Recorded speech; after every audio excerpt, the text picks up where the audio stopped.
उत्तर प्रदेश की राज्यपाल आनंदीबेन पटेल बस्ती दौरे पर रही। राज्यपाल जनपद के कई कार्यक्रमों में शामिल हुई। अटल बिहारी वाजपेयी प्रेक्षागृह में उन्होंने बड़ी संख्या में आंगनबाड़ी कार्यकर्ताओं को संबोधित किया। बंजरिया फार्म हाउस में प्रगतिशील किसानों के कार्यक्रम में शामिल हुई। डेयरी प्रोडक्ट को लेकर टैरिफ से दबाव बनाया जा रहा है। हमारे यहाँ पशु घास खाते हैं, उनके यहाँ पशु मांस खाते हैं। मांस खाने वाले पशुओं के दूध से जो पनीर बनेगा, क्या उसको भारत के लोग खाएंगे? तो क्या प्रधानमंत्री जी उसको खरीदेंगे?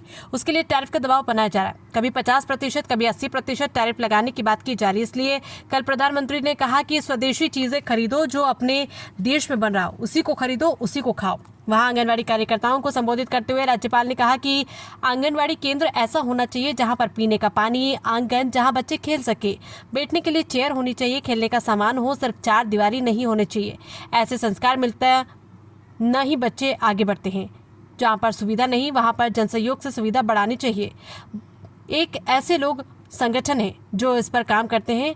इससे गरीब बच्चों का भला होता है। हम 38,000 केंद्रों पर साधन पहुंचने में सफल हुए। जनसहयोग से इस केंद्रों पर सभी प्रकार की सुविधा उपलब्ध है, जहां पर बच्चों के पीने का पानी, खेलने का ग्राउंड और खेल का सामान, पढ़ने के लिए कुर्सी टेबल का इंतजाम है। कई संस्थाएं इससे जुड़ी है जो अपने पैसों से इसमें सहयोग करती हैं। उसका लाभ गरीब बच्चों को मिलता है।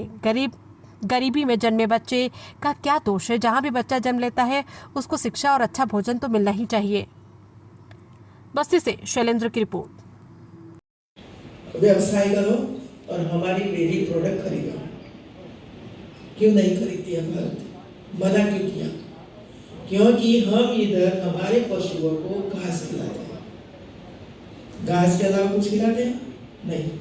वे लोग क्या खिलाते हैं? मांस खिलाते हैं, कोई भी पशु का मांस। अभी मांस जो पशु खाते हैं उनका दूध में से बना हुआ पनीर क्या भारत के लोग खाएंगे? तो क्या प्रधानमंत्री जी खरीदेंगे? तो टैरिफ कितना दबाव हो रहा है? टैरिफ 80%, 50%। दूसरी चीजों पर मैं डाल दूंगा हो रहा है। और इसी वजह से कल कहा स्वदेशी चीजें खरीदो। पूरा विश्व कर रहा है। अपने देश में जो प्रोडक्ट बनती है वही खरीदो, वही खाओ।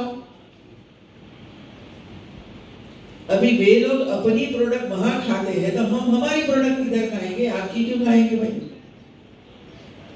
तो ये जो हो रहा है ना, ये हम जरा समझे।